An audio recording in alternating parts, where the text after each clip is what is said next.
So if you've ever sat in a doctor's office, you know the feeling. You're sitting there, maybe in a paper gown, and the physician starts talking, and it just feels like they're speaking a totally different language. Oh, absolutely. I mean, it can be incredibly alienating, all those polysyllabic Greco-Latin terms just flying around the room. Right.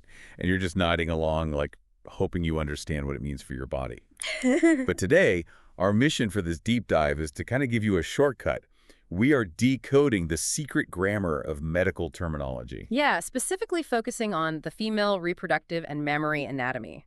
Because, when you actually look at the source material we've gathered, these words aren't just arbitrary labels. No, they're really not. They're basically historical artifacts. Exactly. They dictate surgical checklists, they influence public health behavior on a massive scale, and in some cases, they actually obscure the true origin of deadly diseases. Which is wild. And we're going to get to that massive paradigm shift in cancer surgery later. But first, think of medical terminology like a system of Lego blocks. I love that analogy. Right. Because once you know what the root block means and you know what the suffix block means, you just click them together.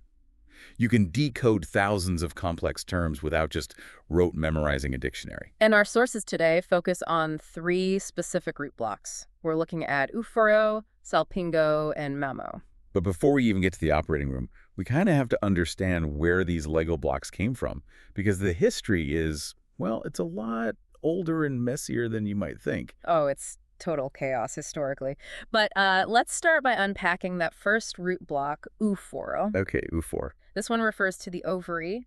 Etymologically, it comes from the ancient Greek oophoron. And that breaks down into 2 parts, right? Yeah, exactly. Oophor means egg, and phoros means bearing or carrying. So egg bearer. Literally the egg bearer. I mean, it's a highly functional, really elegant description for the structures that produce our ova, plus, essential sex hormones like estrogen and progesterone. See, egg bearer feels almost, I don't know, poetic for medical jargon. It does. But the second root block we're looking at, salpingo, which is for the fallopian tube, that has a much more aggressive origin. Oh, very much so. Because the ancient Greeks didn't name it after what it does.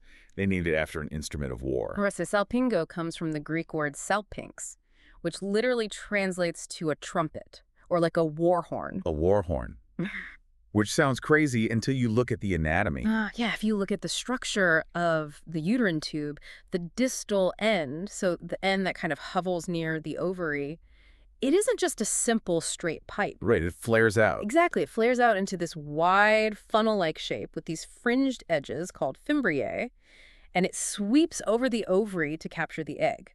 So to an ancient Greek anatomist, that flared bell looked exactly like a military trumpet. Okay, that visual makes perfect sense. But I caught a detail in the sources that made me wonder about how these Lego blocks actually work. Oh, what was that? Well, if salpingo just translates to trumpet-shaped tube, couldn't that technically mean any flared tube in the human body? Like, it's not the only one we have, right? That is such a great catch. And yes, you're entirely right. It highlights a huge rule in medical terminology, which is context dependence. Context is everything. Right, because salpingo is not completely exclusive to the female reproductive system. The eustachian tube in your ear also has a trumpet-like flare. Wait, really? In the ear? Yeah. So if you're in an otolaryngology clinic, ear, nose, and throat, you might see terms like the salpingopharyngeus muscle or eustachian salpingitis. Wow, okay. So a patient reading their chart just has to rely on the context. If an ENT says salpingo, they mean your ear. But if gynecologist says it, they mean your fallopian tube. Precisely. It's just like how the root cervico literally just means neck. Oh, right. Like the cervical spine in your actual neck versus the cervix, which is just the anatomical neck of the uterus. Exactly. The clinical environment dictates the translation. But, the fact that the fallopian tube has that name today is a perfect example of how fragmented this system used to be. Yeah, because we don't call them trumpet tubes today. We call them fallopian tubes, named after Gabriele Fallopio. Right, the 16th century Italian anatomist. Yeah, a student of Andreas Vesalius at the University of Padua. Our sources mention he published this incredibly detailed map of these tubes in 1561.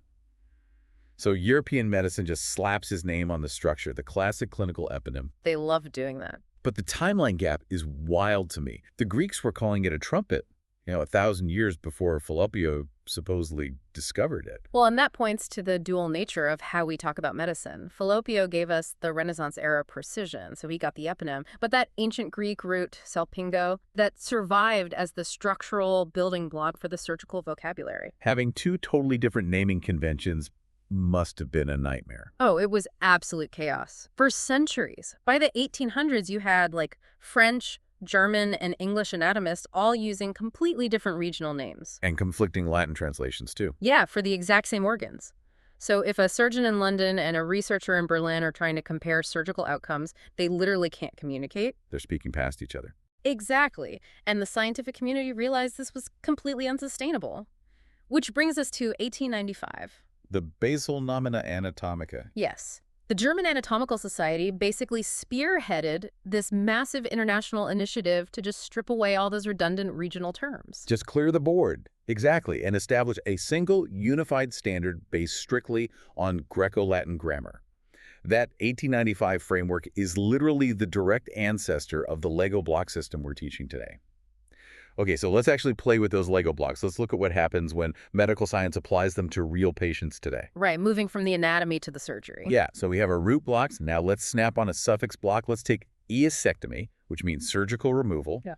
Snap it onto oophoro, the egg bearer, and you get an oophorectomy. Ovary removal. Snap it onto salpingo, the trumpet, and you get a salpinectomy. Tube removal. And if the surgeon is removing both the tube and the ovary, they use a connecting vowel to merge those blocks. So you get a salpingo-oophorectomy. Right. And our sources spend a lot of time on the bilateral version of this, the BSO. Bilateral salpingo-oophorectomy, meaning removing both tubes, both ovaries. Yes. And you really can't talk about the prominence of the BSO in modern medicine without talking about the Angelina Jolie effect. You really can't. The cultural impact she had was just staggering. This is back in 2013 to 2015, right? Yeah, she published these highly detailed, incredibly transparent op-eds in the New York Times talking about her choice to have preventative surgeries. First, the prophylactic mastectomy, and then later, the BSO. And she made that choice because she carried a BRCA1 genetic mutation. Right. And just for context, BRCA genes are tumor suppressors. So when they mutate, they lose their function, and cellular DNA damage just accumulates rapidly. It fundamentally increases the lifetime risk of developing breast and ovarian cancers. Exactly. And by bringing this incredibly complex genetic and surgical reality into, like, everyday household conversation, Jolie had a documented effect on public health. The numbers in the sources are crazy. There was a 2014 study by Evans and his colleagues in the journal Breast Cancer Research. The UK study, right? Yeah. They tracked this, and they found that in the months right after her first op-ed, referrals for BRCA genetic testing at those clinics essentially doubled. Doubled. It's amazing because she demystified the terminology. Suddenly, bilateral salpingo-oophorectomy wasn't the scary string of dead languages. It was this proactive, tangible defense mechanism. It was empowering. Exactly. But, this brings up a major misconception I want to check with you, because these terms get so blurred in everyday conversation. Here. Let's unpack this for the listener. When someone says, oh, I'm having a hysterectomy, the general public assumes that means, like, everything is cleared out, total removal of the reproductive system. That's what a hysterectomy is, right? No. And medically, that is a vast oversimplification. And it actually leads to major clinical misunderstandings. Okay, so let's use the blocks. Right. Line the blocks. Hystero refers strictly to the uterus. Just the uterus. Just to the uterus. Therefore, a hysterectomy is solely the excision of the uterus. Unless a BSO is explicitly added to the surgical consent form, those ovaries and tubes are staying completely intact. Wow. Which totally reframes what recovery looks like for that patient. Because if the ovaries, the egg bearers, are still in the body, they're still producing estrogen. Oh, right. Meaning a standard hysterectomy does not automatically put a patient into surgical menopause. Exactly that. I mean, yes, menstruation stops because the uterus is gone, but that systemic hormonal environment, it's preserved by the ovaries. Surgical menopause is specifically triggered by the oophorectomy.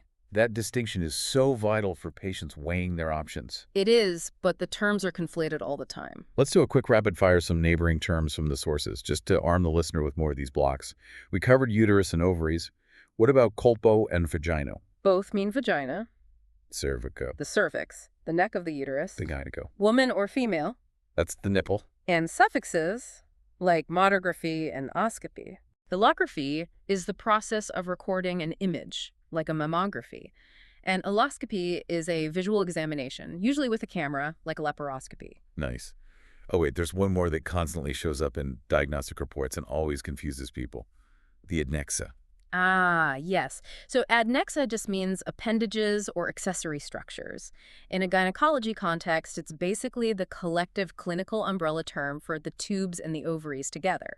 So if an ultrasound finds something, they might just call it an adnexal mass. Right. It's kind of a placeholder term. The imaging shows a mass is there, but until they look closer, they just lump the tube and ovary together. So if a patient hears adnexal mass, knowing the vocabulary lets them ask, okay, does this look more tubal or ovarian? Exactly. It gives you the power to ask the right questions. Okay, let's shift over to the pathology side for a second. Let's look at another suffix block, olitis. Which means inflammation. Right, so salpingitis, inflammation of the fallopian tube. Now, on paper, tube inflammation sounds like, I don't know, a relatively minor plumbing infection. You take some antibiotics, clear the pipes, and you're good. I really wish it was that simple. But treating the acute infection, that's only half the battle. The long-term physiological consequence of salpingitis is what makes it so devastating. Because of the scarring. Yes. The inflammation inevitably leaves behind fibrous scar tissue inside that really delicate trumpet-like structure of the tube. And since that tube is the main transport highway for the egg, scarring literally alters how it functions. Right, it creates this mechanical trap. So think about it. A microscopic sperm cell can usually navigate past that scar tissue to fertilize the egg. Okay. But the resulting embryo is significantly larger. So as it tries to travel back down the fallopian tube toward the uterus, it physically gets blocked by the scars. Oh, wow. So it gets stuck. It implants in the tube itself, and that results in an ectopic pregnancy. Which is a massive life-threatening medical emergency if that tube ruptures. It's one of the leading causes of maternal mortality in the first trimester. And beyond that, chronic salpingitis is a primary driver of tubal factor infertility worldwide. And the sources point out that this often stems from sexually transmitted infections, right? Yeah. Like chlamydia or gonorrhea. Exactly, which can be totally asymptomatic at first. So a localized infection that gets treated just a little too late can dictate a patient's fertility outcomes a decade down the line, all because of the mechanical scarring of that salpingo root. It's just a stark reminder that this isn't just a vocab lesson. We are talking about chain reactions that alter lives. Absolutely. You know, this Greco-Latin framework we've been talking about, where every root makes logical sense, kind of falls apart when we move up from the pelvis to the breast tissue.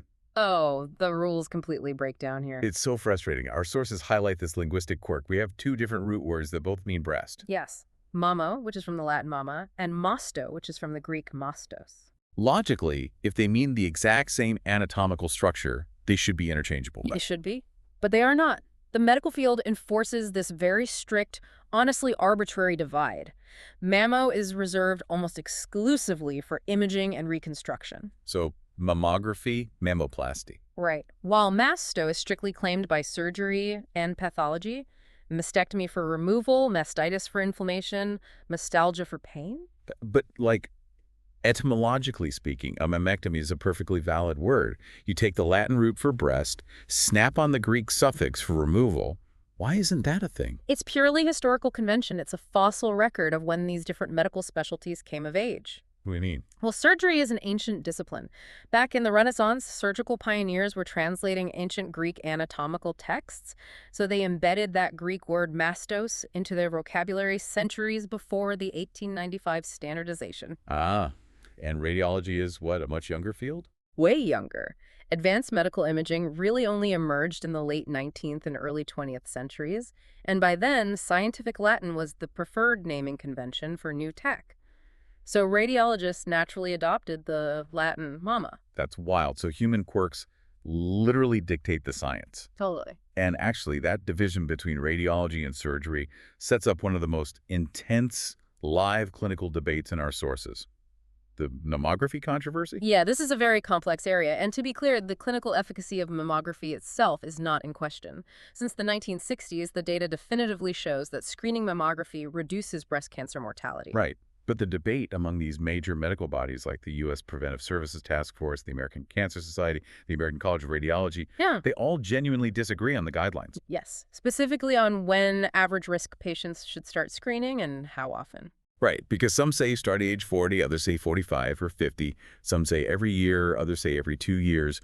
And reading this, my first thought was, well, if the imaging is so good at saving lives, why would anyone argue against starting early and doing it often? It is so counterintuitive, I know. But it comes down to this profound epidemiological balancing act. On one side, you have the benefit of early detection. On the other side, you have the harm of what the medical community calls overdiagnosis. Overdiagnosis. Explain how that works here. Well, as mammography tech gets higher and higher resolution, it detects incredibly microscopic early-stage anomalies. Now, many of those are aggressive and absolutely require swift treatment, but a significant portion of those tiny lesions are actually highly indolent. Indolent meaning slow growing. Very slow growing, to the point where they would never have caused symptom or threatened the patient's life in their natural lifespan. But the radiologist looking at the scan, they can't always know that for sure. Right. That's exactly the problem. Certainty is elusive. A tumor might look concerning, but biologically it might never progress. But because you can't be 100% sure, the protocol is to treat it. Meaning a patient could go through surgical biopsies, radiation, chemo. For a pseudodisease that never actually posed a threat. Ah, wow. So these expert bodies aren't trying to deny care. They're wrestling with this massive ethical trade-off. Saving lives versus inflicting severe physical and psychological toxicity through overtreatment. Precisely. We're definitely not taking a side here, but it's important to illuminate why this debate exists. It's a huge burden for both the patient and the provider. And you see a very similar agonizing trade-off with the BSO surgeries we talked about earlier, right? Yeah. For BRCA carriers trying to decide when to have the surgery. Yes. The timing debate for BSO is incredibly fraught. Because obviously, doing the surgery early, say in your late 30s, heavily maximizes the cancer risk reduction. But the trade-off is Early surgical menopause. By taking out those ovaries, you abruptly remove the body's primary source of estrogen decades earlier than natural menopause. And estrogen isn't just about reproduction. No, it's a powerful systemic protector. It maintains bone mineral density, staving off osteoporosis. It provides crucial cardiovascular protection. So genetic counselors and patients have to meticulously weigh the specific gene mutation against the patient's age, their heart health, their bone density. It's never just a simple cut it out and you're cured scenario. Ever. Which brings us to the biggest aha moment of this entire deep dive. The massive paradigm shift regarding ovarian cancer. Yes, this completely rocked the gynecological oncology world. Because for basically the entire 20th century, the established medical dogma was that ovarian cancer started in the ovaries. Which is a very intuitive, geographically logical assumption. Right. But in the 2000s and 2010s, as more of these preventive BSO surgeries were happening for BRCA carriers, pathologists suddenly had access to thousands of seemingly healthy tubes and ovaries to look at under a microscope. And when they looked, the traditional dogma just collapsed. They found these microscopic precursor lesions called estic lesions. Serous tubal intrathelial carcinoma. Exactly, and the revolutionary finding was where these estic lesions were located. They weren't embedded in the ovarian surface. They were found exclusively in the fimbriated distal end of the fallopian tube. The war horn. The war horn. The exact trumpet-like flare the ancient Greeks identified. The pathology showed that high-grade serous carcinoma, which is the deadliest and most common subtype of what we've always called ovarian cancer. It actually starts in the tube. It frequently initiates inside the fallopian tube. As the estic lesion grows, malignant cells shed from those fringes, drop directly down onto the adjacent ovary, and aggressively spread through the pelvis. That is mind-blowing. We spent decades and millions of dollars funding ovarian cancer research, and the main culprit was literally sitting next door the whole time. It forces a total reclassification of the disease, and more importantly, it shifted real-world surgical practice practically overnight. Right, the opportunistic salpingostomies. Exactly. Surgeons realized, okay, if the deadliest cancer starts in the tubes, the surgical calculus changes. If a patient is already in the OR for a benign pelvic surgery, like a hysterectomy for fibroids, or a tubal ligation for contraception, why not just take the tubes entirely? Proactively removing the incubation site for the cancer. Yes. But here's the brilliant part. You leave the ovaries perfectly intact. Ah, So you remove the salpingo root, but you preserve the Oophor root. Exactly. It's a huge physiological victory. You drastically cut the cancer risk, but the patient avoids all the harms of early surgical menopause. They keep their estrogen, their bone density, their heart health. That's incredible. By 2015, major bodies like the American College of Obstetricians and Gynecologists formally recommended this practice. It is just a stunning example of translating microscopic pathology directly into a life-saving public health intervention. Let's step back for a second and just look at the terrain we've covered today. We started with the Hippocratic anatomist looking at a tube and naming it a salpinx. We traced this messy, dual history of terminology up to the 1895 standard that gave us our modern Lego blocks. We looked at the quirks of mammo versus masto. Right, and we decoded how just a simple suffix like salpingostomy ties into these incredibly nuanced, deeply personal debates around BRCA testing, overdiagnosis, and opportunistic salpingectomies. And the overarching takeaway here is that medical terminology, it isn't meant to be a gatekeeping mechanism. No. When you understand the mechanics behind words like BSO or the crucial difference between a hysterectomy and an oophorectomy, you literally possess the map to navigate your own healthcare. These terms are deeply tied to family planning, to preventive care, and to life-saving choices. Empowering is really the only word for it. The next time you find yourself perched on an exam table looking at a consent form, you won't have to just nod along. You actually understand the secret grammar now. You know the Lego blocks. Exactly. But before we wrap up, I want to leave you with one final thought to mull over. Something that builds on that incredible discovery of the esticulations. Oh, this is a thought that kind of challenges the permanence of everything we just talked about. Right.